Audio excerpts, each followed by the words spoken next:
Hello class 10 students, welcome back to my YouTube channel biology classes. आज हमें study करना है क्लास 10 बायोलॉजी का chapter 3, that is how do organism reproduce. Okay,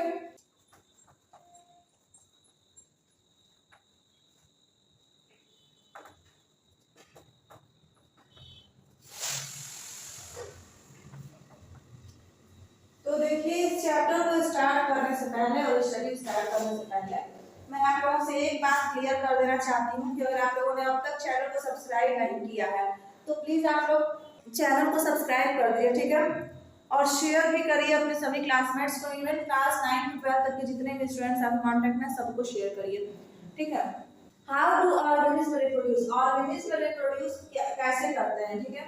सबसे पहले इसमें एक टर्म आता है reproduce, that means reproduction. Reproduction क्या है, तो इसकी एक सिंपल एंड क्लियर डेफिनेशन है, it is a process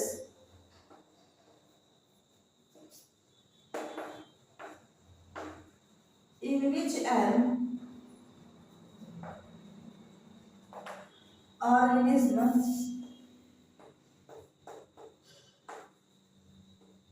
reproduce as like same individual। ये एक ऐसी प्रोसेस है जिसमें कोई भी ऑर्गेनिज्म अपने ही जैसे नए इंडिविजुअल को जन्म देता है। इस प्रोसेस को हम क्या कहते हैं, रिप्रोडक्शन, ठीक है। अब आप लोगों के लिए क्वेश्चन ये है कि व्हाई रिप्रोडक्शन इज नेसेसरी। देखिए मैंने इतना तो बता दिया कि रिप्रोडक्शन एक ऐसी प्रोसेस है जिसमें कि कोई भी ऑर्गेनिज्म जो होता है वो अपने ही जैसे नए ऑर्गेनिज्म को क्या करता है, रिप्रोड्यूस कर देता है, जन्म दे देता है। पर आप लोगों को बताना ये है कि आखिर रिप्रोडक्शन जरूरी क्यों है, why reproduction is necessary. Okay, अब देखिए क्वेश्चन आप लोगों के बुक में क्रिएट किया गया है एनसीईआरटी में। Do organism create exact copies of themselves, क्या ऑर्गेनिज्म अपने ही तरह नई कॉपी नए इंडिविजुअल को जन्म दे सकते हैं? तो इसका आंसर क्या होगा, देखिए इसको यहाँ बहुत डिटेल में समझाया गया है कि जैसा कि हमने क्लास 9 में स्टडी की थी, क्रोमोसोम्स जो होते हैं वो सभी सेल के न्यूक्लियस में पाए जाते हैं जो कि इंफॉर्मेशन क्रिएट करते हैं, कंटेन करते हैं और इनहेरिट करते हैं, यही one generation to next generation. Parents से उनके बच्चे में जो कैरेक्टर जाते हैं वो किसके थ्रू जाते हैं, तो क्रोमोसोम के ही थ्रू जाते हैं, ठीक है। लेकिन किसके फॉर्म में, तो in the form of DNA molecules. ये सब कुछ हम लोगों ने क्लास 9 में स्टडी की है, ठीक है। लेकिन जो डीएनए होता है सेल के न्यूक्लियस में वही इंफॉर्मेशन सोर्स का काम भी करता है, प्रोटीन बनाता है, यही इंफॉर्मेशन सोर्स का काम करता है, ठीक है। और अगर इंफॉर्मेशन चेंज होती है तो डिफरेंट प्रोटीन भी क्या होता है, डिफरेंट बन जाता है। और डिफरेंट प्रोटीन बनेगा तो क्या होगा, बॉडी का डिजाइन भी अल्टर कर जाएगा, यानी कि बच्चे का बॉडी का डिजाइन क्या होगा, थोड़ा सा चेंज हो जाएगा। इसका मतलब साफ सा है कि डीएनए की कोई कॉपी बन जाएगी। डीएनए जो है वो बहुत ही नेसेसरी है किस चीज के, रिप्रोडक्शन के लिए, ठीक है। रिप्रोडक्शन की प्रोसेस के लिए डीएनए जो है वो बहुत ही ज्यादा नेसेसरी है। क्यों नेसेसरी है ये आप लोगों को कमेंट सेक्शन में बताना है, इसलिए मैं इस टॉपिक को पूरा डिस्कस नहीं कर रही हूँ। आप लोग इसे कमेंट सेक्शन में बताइएगा, डाउट कोई रहा तो ठीक है और नहीं डाउट रहा तो फिर हम लोग आगे कंटिन्यू करेंगे। और अगर डाउट रहता है तो आप लोग कमेंट सेक्शन में मेंशन करिएगा, मैं इस पे वीडियो तुरंत बनाऊंगी, ठीक है। अब देखिए, अब मोड ऑफ रिप्रोडक्शन क्या होते हैं सिंगल सेल ऑर्गेनिज्म के।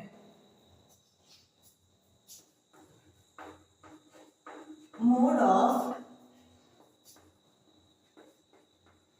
Reproduction used by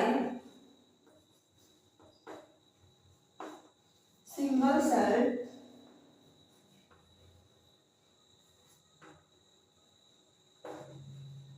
organism. कौन से ऐसे मोड ऑफ रिप्रोडक्शन है जो कि सिंगल सेल ऑर्गेनिज्म क्या करते हैं, यूज करते हैं। तो देखिए सबसे पहले होता है फ्यूजन, फिर budding, third regeneration,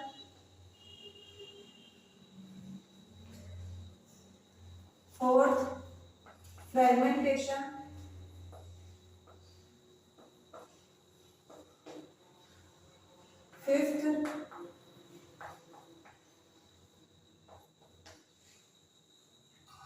spore formation, and sixth one is vegetative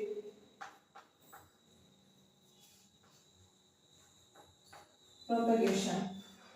ठीक है, तो ये सभी प्रोसेस हैं जो कि हमें डिटेल में स्टडी करनी है, fission, bonding regeneration, fragmentation and spore formation, vegetative propagation. देखिए, अगर आप एनसीईआरटी की बुक उठाते हैं तो उसमें टॉपिक्स को बहुत ही कॉम्प्रेस किया रहता है, और अगर आप उठाते हैं एस्चन तो एस्चन में टॉपिक्स को बहुत ही वाइड तरीके से दिया जाता है। ठीक है, जिसे समझना और क्लियरेंस एकदम माइंड में सेट हो जाना थोड़ा सा डिफिकल्ट हो जाता है। इसलिए आप लोग उतना भी स्टडी कर लेते हैं जितना कि मैं आप लोगों को बता रही हूँ, तो ये मोर देन इनफ है फॉर योर एग्जाम। ओके, मैं गारंटी के साथ कह सकती हूँ कि ये मोर देन इनफ है for your boards exam. Okay, इससे अधिक क्वेश्चंस नहीं पूछेंगे। ठीक है, कुछ डाउटफुल क्वेश्चंस रहते हैं जो कि चैप्टर के एंड में डिस्कस करने चाहिए या फिर जब सिलेबस ओवर हो जाए तब डिस्कस करना चाहिए। लेकिन अगर आपको कोई डाउट रहता है तो आप उसे कमेंट सेक्शन में मेंशन करिए, वो डाउट क्लियर जरूर होगा। ठीक है, चलिए अब हम स्टार्ट करते हैं एक एक मोड ऑफ रिप्रोडक्शन। सबसे पहले फिजन के बारे में स्टडी करना। ठीक है, किसमें? Single cell organism in the sense unicellular organism में। Okay, so first we have to study about fission। Fission, first mode of reproduction in unicellular organism is fission। Okay, fission का sense क्या होता है? क्या है fission? Fission means splitting। ठीक है, fission कितने टाइप्स का होता है? तो fission is of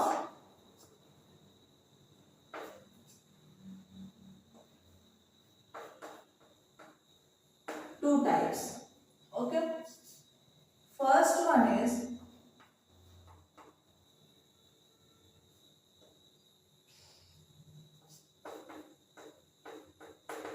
binary fission and second one is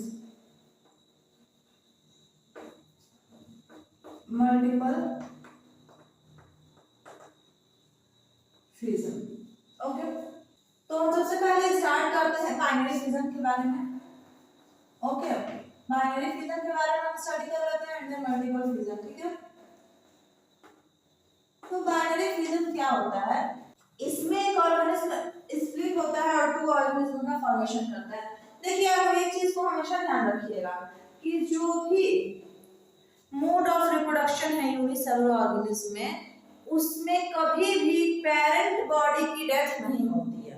ये चीज आप लोग धीरे धीरे सभी प्रोसेसेस को समझेंगे ना, तो आप लोगों को समझ में आएगा कि जो पेरेंट्स बॉडी है उसकी डेथ कभी हो ही नहीं रही है। जैसे कि हम बाइनरी फिजन में समझ लेते हैं, इसमें एक से कितने बनते हैं? दो। ठीक है, कैसे? इसका एग्जांपल हो जाता है बाइनरी फिजन का अमीबा। अमीबा की बॉडी में होता है क्या? Binary fission. देखिए, ये है आपके अमीबा की बॉडी। ठीक है, इसमें यहां पे है न्यूक्लियस। ठीक है, दिस वन इज न्यूक्लियस। इधर फील्ड है इसमें क्या बताइए? साइटोप्लाज्म। ठीक है, इसमें साइटोप्लाज्म इधर फील्ड है। तो ये क्या है? सेल वॉल है, इसके अंदर फील्ड है साइटोप्लाज्म, और ये क्या है? न्यूक्लियस। ठीक है, ये किसकी बॉडी है? तो ये बॉडी ऑफ अमीबा, ये अमीबा है। ठीक है, अब इसमें क्या होगा कि सेकेंड स्टेप में बॉडी तो इसकी ऐसे ही रहेगी अमीबा की, लेकिन जो इसके अंदर न्यूक्लियस है वो क्या करने लगेगा? स्टार्ट करेगा स्प्लिट करना, यानी कि टूटना न्यूक्लियस स्टार्ट कर देगा। ठीक है, न्यूक्लियस टूटने लगा, इसमें साइटोप्लाज्म ऐसे ही फिल रहेंगे। यहाँ हम लिख लेंगे कि इस प्रोसेस में क्या हुआ? Nucleus starts splitting. Nucleus split करना स्टार्ट कर दिया। नेक्स्ट प्रोसेस में क्या होगा कि न्यूक्लियस तो डिवाइड कर जाएगा, जिसकी वजह से सेल वॉल को भी क्या करना पड़ेगा, डिवाइड करना पड़ेगा। न्यूक्लियस डिवाइड कर रहा है। अब बताइए क्या एक ही सेल में, एक ही सेल वॉल में क्या दो न्यूक्लियस पॉसिबल है? बताइए, दो न्यूक्लियस पॉसिबल नहीं है। तो यहाँ पे क्या हुआ, न्यूक्लियस डिवाइड्स,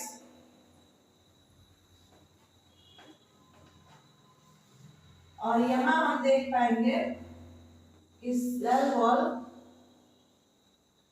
स्टार्ट्स स्प्लिटिंग।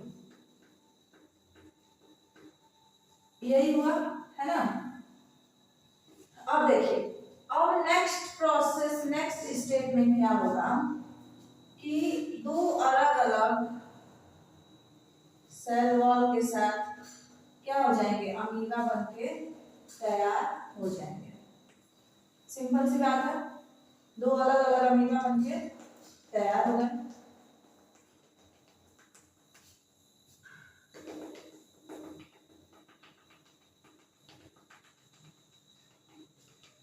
ठीक है, सबके अंदर साइटोप्लाज्म अच्छे से फिल हो गया। इन दोनों को हम क्या कहेंगे, to daughter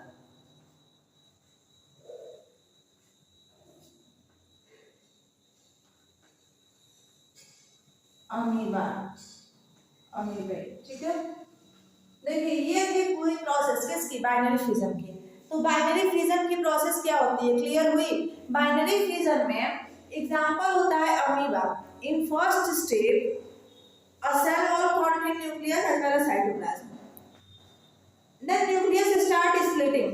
Okay, and it isn't possible that in one cell more than one nucleus is present. Okay, that's why cell wall also starts splitting, and in the last phase nucleus as well as cell wall both are split away and make two daughter amoeba. ठीक है, so this is the process of binary fission, and now we have to study about our topic, that is multiple fission. Okay, so let's start.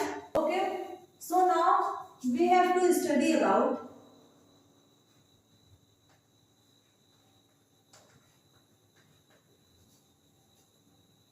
multiple fission.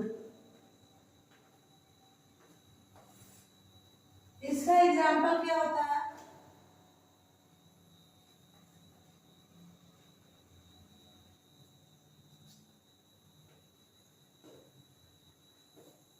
Plasmodium. ठीक है, Plasmodium इसका example है। इसमें क्या होता है कि प्लाज्मोडियम की बॉडी है। ठीक है, ये पूरे प्लाज्मोडियम की बॉडी है, प्लाज्मोडियम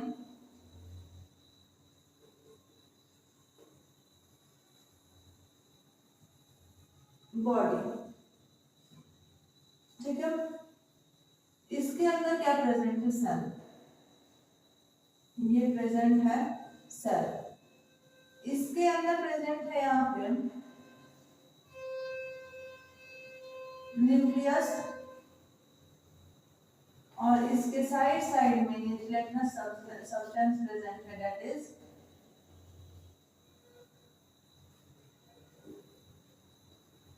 साइटोप्लाज्म। ओके, अब इसमें क्या होगा कि जब नेक्स्ट स्टेप आएगा तो हमको जैसा कि पता है कि एक सेल थी, उसके अंदर न्यूक्लियस था, वो क्या हुआ, बार बार स्प्लिट करते गया, एक से दो बने, एक से दो बने, दो से चार बने, ऐसे डिवाइड हो रहा था। इतना हमें क्लियर है। तो ठीक बाइनरी फिजन की तरह इसके भी सेल और न्यूक्लियस क्या होंगे, लगातार डिवाइड करते रहेंगे। ठीक है, बहुत सारे इसके अंदर क्या बन रहे हैं, सेल, सेल के अंदर न्यूक्लियस। ठीक है, ऐसे इसके अंदर बहुत सारे बन गए। ठीक है, अब देखिए एक टाइम ऐसे आएगा, मान लीजिए कि आप एक बैलून ले लीजिए। ठीक है, उस बैलून में आप हवा कब तक फिल कर पाएंगे, आप उस बैलून में एयर कब तक फिल कर पाएंगे, जब तक उस बैलून के अंदर कैपेसिटी होगी। अदरवाइज वो बैलून क्या हो जाएगा, ब्लास्ट कर जाएगा। ठीक उसी तरह से इसके अंदर भी सेल न्यूक्लियस तब तक डिवाइड कर पाएंगे जब तक कि इसके अंदर कैपेसिटी होगी, और जब इसके अंदर कैपेसिटी खत्म होगी तो ये क्या कर जाएगा, बर्स्ट कर जाएगा, और जब बर्स्ट करेगा तो सभी सेल अपने अपने न्यूक्लियस के साथ क्या होंगे, सरफेस पे आ जाएंगे। ठीक है, तो बताइए इसका नाम क्या था, मल्टीपल फ्यूजन। मल्टीपल फ्यूजन से एक से कितने सारे बने, बहुत सारे बने, है ना, तो इसे हम कहते हैं मल्टीपल फ्यूजन। ठीक है, इसमें क्या हुआ, body of cytoplasm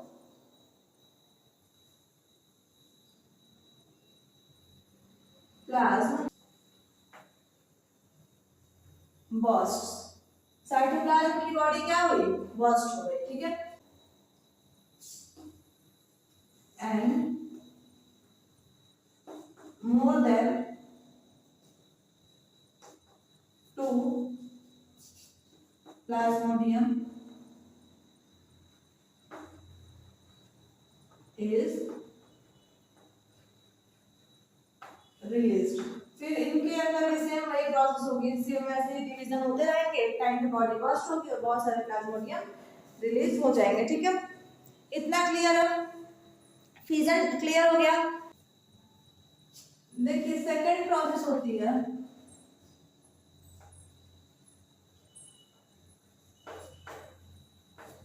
regeneration.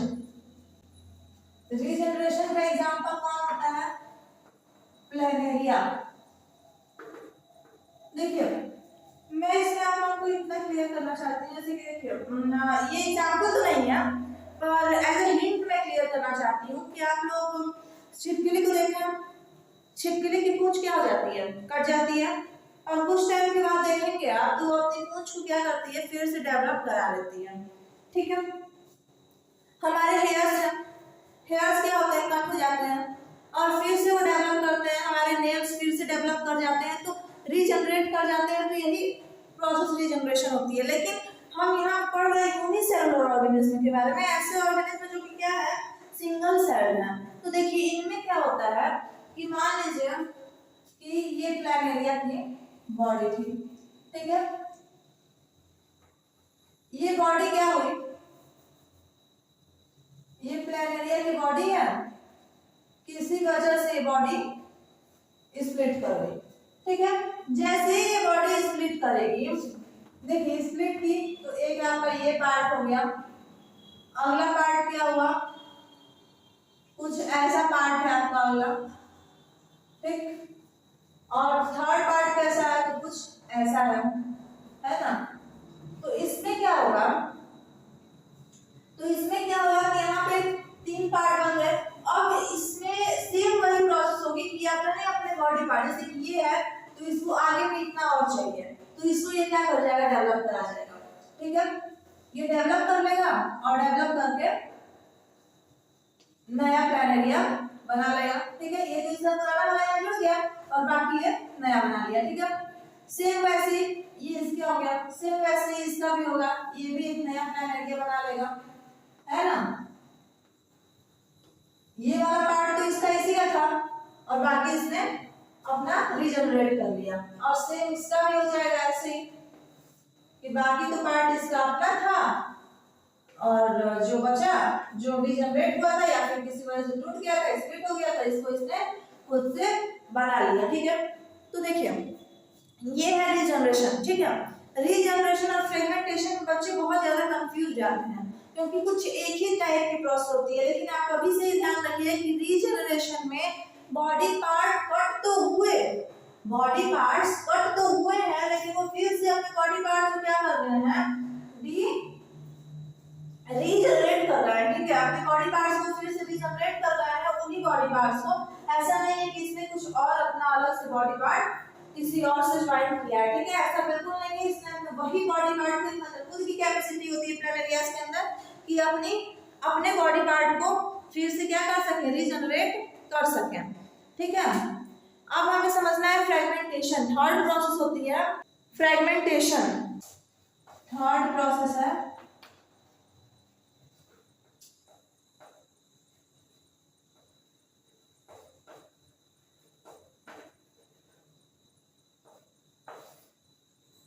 Fragmentation, इसका एग्जाम्पल हो जाएगा स्पाइरोगाइरा। इसमें क्या होता है कि मान लीजिए कि एक स्पाइरोगाइरा की बॉडी है, ठीक है, और होता क्या है, ये स्पाइरोगाइरा की बॉडी है, किसी वजह से, किसी एक्सीडेंटल केस में या किसी वजह से ये बॉडी क्या हो गई, कट गई, ठीक है, बॉडी कट गई, इसका एक पार्ट कुछ ऐसे बन रह जाएगा, है ना, दूसरा पार्ट इसका कुछ ऐसे रह जाएगा, और तीसरा पार्ट कुछ इस टाइप का रहेगा। इसमें क्या होगा कि ये पार्ट अलग हो गया, ये पार्ट अलग हो गया, ये पार्ट अलग हो गया, क्या इसमें रीजनरेशन की जैसी प्रोसेस होगा, तो जी नहीं, इसमें रीजनरेशन की जैसी प्रोसेस नहीं होगी। इसमें क्या होगा कि देखिए जो पार्ट्स अलग अलग हुए हैं वैसे ही एक और प्लान एरिया में रहा होगा, सेम एज लाइक एक और प्लान एरिया में तो स्प्लिट किया होगा, एक क्या एक से अधिक मतलब बहुत सारे प्लान एरिया जैसे स्प्लिट किए रहेंगे, ठीक है, इतना तो आप लोगों को समझ में आ रहा है कि प्लान एरिया क्या है, यूनिसेलुलर ऑर्गेनिज्म में तो एक नहीं, एक ही जगह पे बहुत सारा प्लान एरिया स्प्लिट किए रहेंगे। अब ये क्या करेंगे कि हो सकता है कि ये पार्ट जाके इससे जुड़ जाए, ये फिर जा करके दोनों जुड़ के इससे जुड़ जाए, ये आपस में जुड़ जाए, ऐसे या फिर और भी रहेंगे तो ये इससे जुड़ गया तो अगला इससे जाके जुड़ गया, उससे जुड़ गया, ठीक है, मतलब इसमें क्या होता है कि एक दूसरे से कनेक्ट हो जाते हैं, बॉडी स्प्लिट की अपनी बॉडी को लेकर दूसरे की बॉडी से जाके कनेक्ट हो जाएंगे जिसकी बॉडी स्प्लिट की है, ठीक है, इस प्रोसेस कहते हैं फ्रेगमेंटेशन। देखिए होता क्या है कि रीजनरेशन में भी कटिंग हुई और स्प्लिटिंग हुई, फ्रेगमेंटेशन में भी स्प्लिटिंग हुई, अंतर क्या है इन दोनों में, तो रीजनरेशन में अंतर ये है कि जब बॉडी के छोटे छोटे टुकड़े हुए तो वो सभी टुकड़े जो है नए अपने पार्ट्स को रीजनरेट कर रहे हैं, ठीक है, लेकिन जब फ्रेगमेंटेशन में बॉडी के अलग अलग टुकड़े हुए ना तो वो सब एक दूसरे से जाकर के जुड़ गए, ठीक है। अब आप पूछेंगे कि मान लीजिए कि एक ही प्लान एरिया, एक ही स्पाइरोगाइरा रहा तो बहुत सारे स्पाइरोगाइरा अगर नहीं रहे तो क्या होगा, कैसे वो जुड़ेंगे, तो आपस में ही एक दूसरे से जुड़ जाएंगे, ठीक है, ये आपस में एक दूसरे से जुड़ जाएंगे, जरूरी नहीं है कि क्रिस क्रॉस करके जुड़े, हो सकता है कि आपस में क्या हो जाए, जुड़ जाए, ठीक है, और स्पाइरोगाइरा का फॉर्मेशन कर जाए, ठीक है।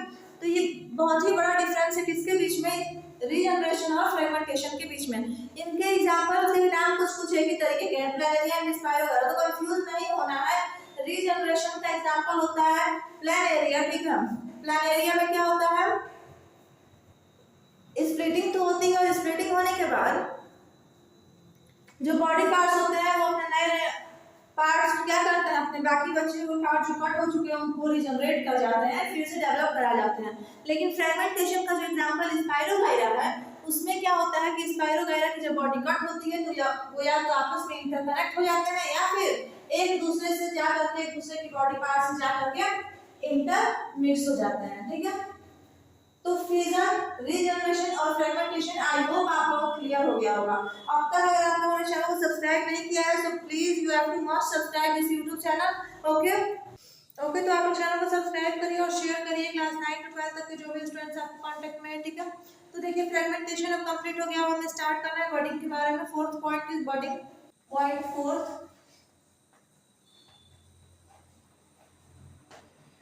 That is bonding. बॉडिंग का एग्जांपल क्या हो जाता है, हाइड्रा। इसमें क्या होता है,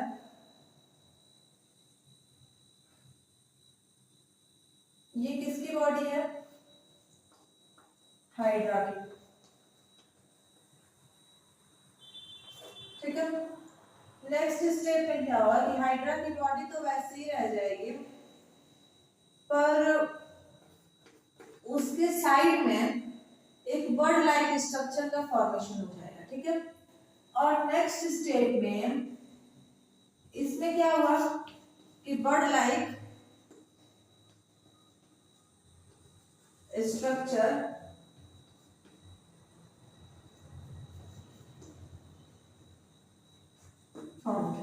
नेक्स्ट स्टेप में क्या होगा कि हाइड्रा की बॉडी तो ऐसे ही रहेगी जैसे थी, थोड़ी सी भी इसमें चेंजेस नहीं है, लेकिन ये जो बर्ड लाइक स्ट्रक्चर था ये क्या करेगा, ग्रो करेगा और ये एक स्मॉल हाइड्रा का रूप ले लेगा, ठीक है। एक स्मॉल हाइड्रा ये बन जाएगा,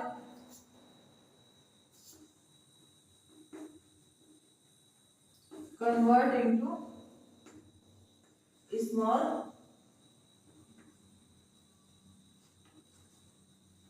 हाइड्रा। कौन कन्वर्ट हो जाएगा? Bird convert into small hydra. And next step में क्या होगा कि ये हाइड्रा की बॉडी तो वैसे ही रह जाएगी जैसे कि ये थी, ठीक है। और ये जो डिटैच हो जाएगा, ये पार्ट क्या हो जाएगा? डिटैच हो जाएगा, जो नया हाइड्रा यहाँ पे बना था, जो बर्ड के फॉर्म में बना था, ठीक है। तो new hydra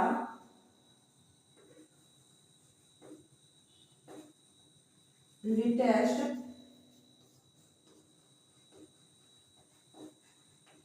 from the parents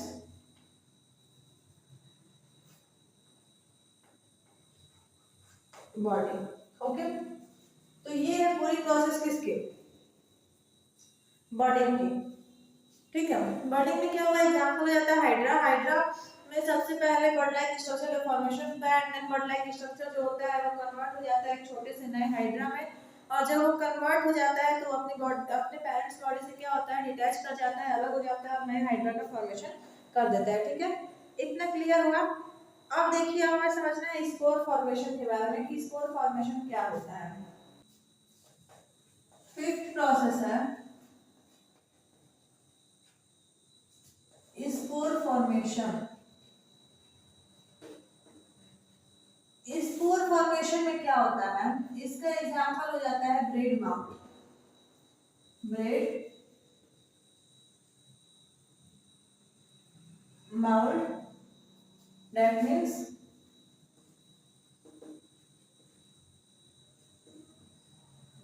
Rhizopus. इसमें क्या होता है कि मान लीजिए कि ब्रेड का सरफेस है, ठीक है। इस पे एक छोटा सा फंगी ब्रेड माउथ लग गया, ठीक है। आप लोग देखते भी होंगे ब्रेड पे जो फंगस लग जाता है वो लग गया। इसमें सेम मल्टीपल फिजन की तरीके से इसके सेल्स क्या होंगे? न्यूक्लियस डिवाइड होंगे, नए सेल्स बनाएंगे, ठीक है। एक टाइम क्या आएगा जब ये यहाँ से बर्स्ट कर जाएगा, ठीक है। थोड़ा सा ये बर्स्ट कर जाएगा और जितने भी इसके अंदर में सेल्स थे वो सब क्या हो जाएंगे? सरफेस पे आ जाएंगे, आएंगे सारे के सारे सरफेस पे। और उसके बाद हम ये देखेंगे कि उस सरफेस पे एक तो ये था ही, ठीक है, जो कि बर्स्ट किया और बर्स्ट करने के बाद बहुत सारे सरफेस पे भी क्या हो गए? बन गए, ठीक है। तो ये किसकी प्रोसेस थी? स्पोर फॉर्मेशन की। अब हमें समझना है वेजिटेटिव प्रोपगेशन। ये लास्ट स्टेप होता है किसी भी यूनिसेलुलर के रिप्रोडक्शन का। वेजिटेटिव प्रोपगेशन में थोड़ा सा आप लोगों को ध्यान रखना है समझने में, ठीक है। 6 है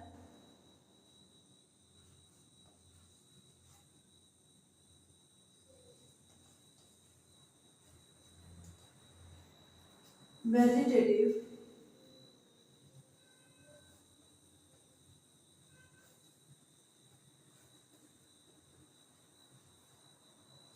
propagation। Vegetative propagation in the sense कि वेजिटेटिव पार्ट से ही इसमें रिप्रोडक्शन होगा, ठीक है। कौन कौन से वेजिटेटिव पार्ट्स है? तो स्टेम, रूट एंड लीफ, ठीक है। इसमें 3 पार्ट्स होते हैं इसके। 6th जो है वेजिटेटिव प्रोपगेशन, इसके 3 पार्ट्स होते हैं। ए होता है cutting,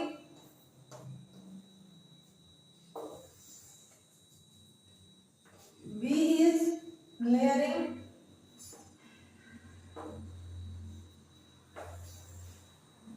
and C is grafting, ठीक है।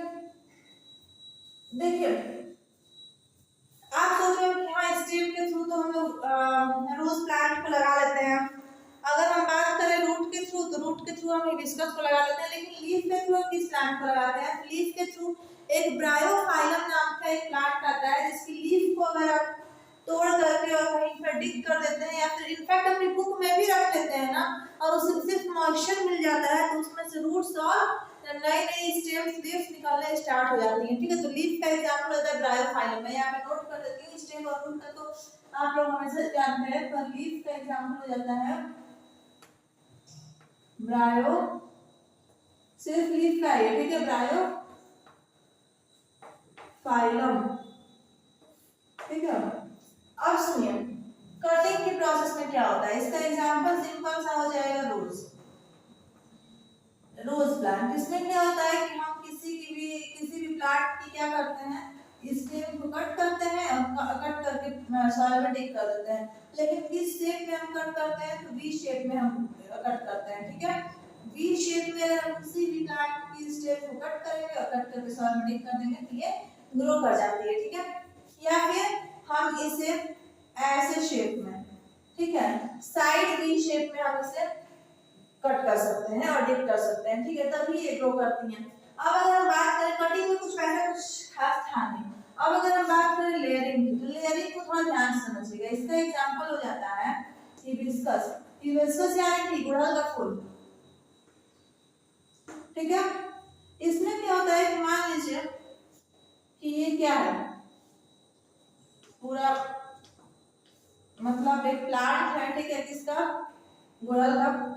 इसकी स्टेम्स बहुत लंबी लंबी ब्रांचेस निकली हुई हैं। एक ब्रांच को हम इसे क्या करेंगे कि ये हमारी धरती है, इसे हम क्या करेंगे, एक ब्रांच को यहाँ ले आएंगे धरती में और यहाँ डिग करके थोड़ा सा धरती में निकाल देंगे। ठीक है, कुछ टाइम के बाद हम ये देखेंगे कि हम यहाँ से निकाले तो उसमें जितने लीव्स थी वो तो है, पर नई नई कुछ और भी लीव्स क्या करने लगी हैं, ग्रो करने लगी हैं। तो हम यहाँ से इसको क्या करेंगे, कट कर देंगे। और जैसे ही हम इसको यहाँ से कट करेंगे, ये तो हमारा पुराना प्लांट रह जाएगा और ये हमारा एक नया प्लांट भी डेवलप कर जाएगा। ठीक है, तो ये किसका एग्जांपल है, हिबिस्कस का।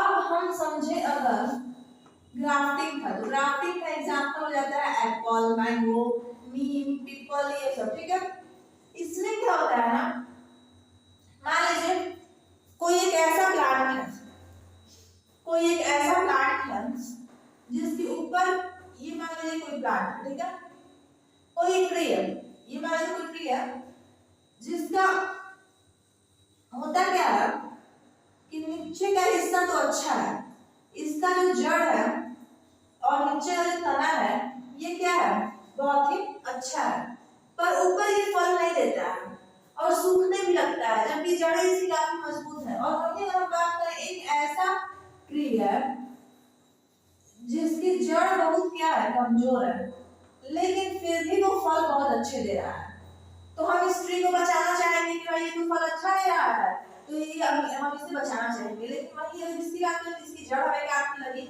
लेकिन दोनों एक ही कैटेगरी की होनी चाहिए, या तो एप्पल या तो मैंगो, नीम, मतलब कुछ भी अगर है तो वो एक ही कैटेगरी की होनी चाहिए। तो हम क्या करेंगे कि इसका ये ऊपर का हिस्सा कट कर देंगे और इसके नीचे का हिस्सा कट कर देंगे। ठीक है, लेकिन कट कैसे करेंगे, तो तिरछे में कट करने के बाद जो प्लांट का नीचे का हिस्सा अच्छा था उसे हम रख लिए, और जिस प्लांट का ऊपर का हिस्सा अच्छा था हम उसे रख लिए। ठीक है, एक के ऊपर एक। ठीक है, और उसके बाद हम इस पे क्या करेंगे, टाई करेंगे। किसको टाई करेंगे, कॉटन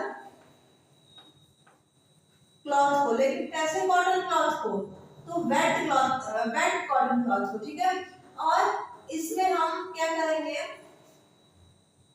वेट सॉयल भी लगाएंगे। सबसे पहले हम ये जो दोनों हिस्से को एक पे ऊपर एक रखे, इस ज्वाइंट पे हम क्या करेंगे, पहले गीली मिट्टी लगाएंगे और गीली मिट्टी लगाने के बाद हम उस पे कॉटन क्लॉथ से उसको राउंड अप कर देंगे, राउंड अप कर देंगे। और जब हम कुछ टाइम के बाद देखेंगे तो हम ये पाएंगे कि नए प्लांट का डेवलपमेंट हो गया है।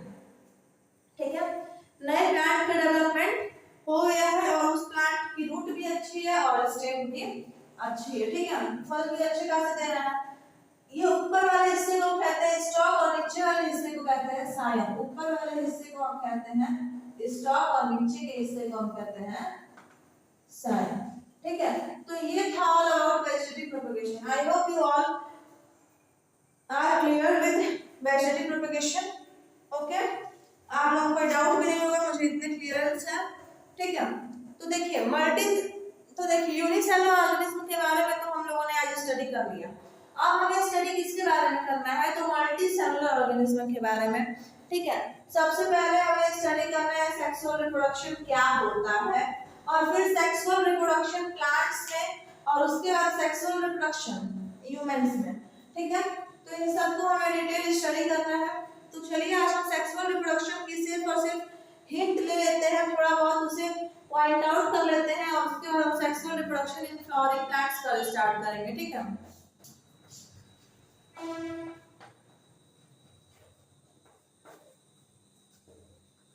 Sexual reproduction.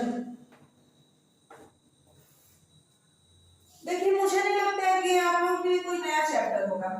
आप लोग इसे क्लास 7 से ही स्टार्ट कर दिए पढ़ना, इनफैक्ट क्लास 6 में भी इसकी हिंट स्टार्ट कर दी जाती है।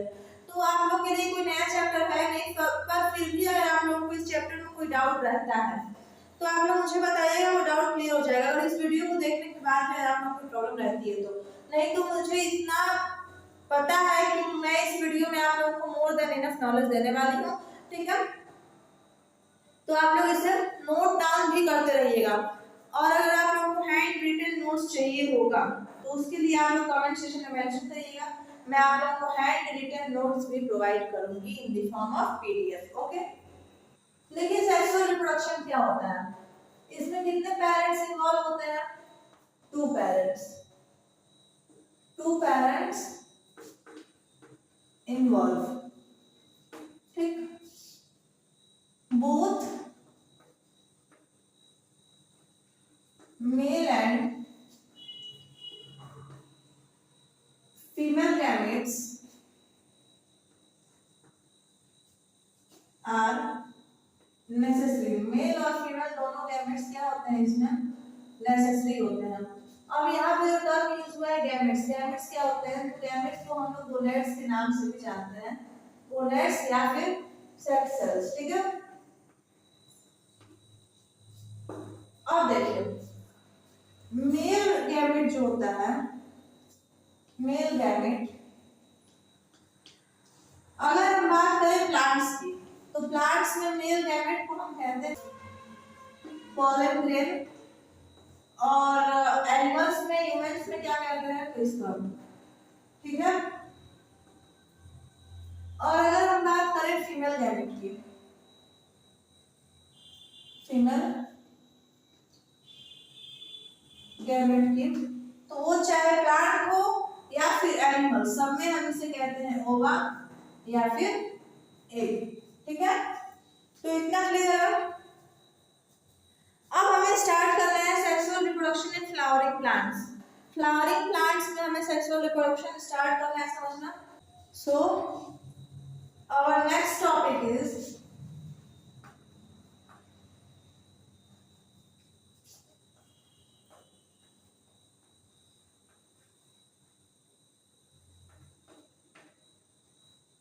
sexual reproduction in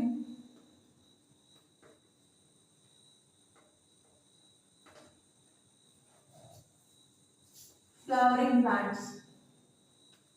flowering plants में वैसे प्लांट्स जो कि क्या देते हैं, फूल देते हैं, उनमें सेक्सुअल रिप्रोडक्शन कैसे होता है, तो इसे हमें समझना है।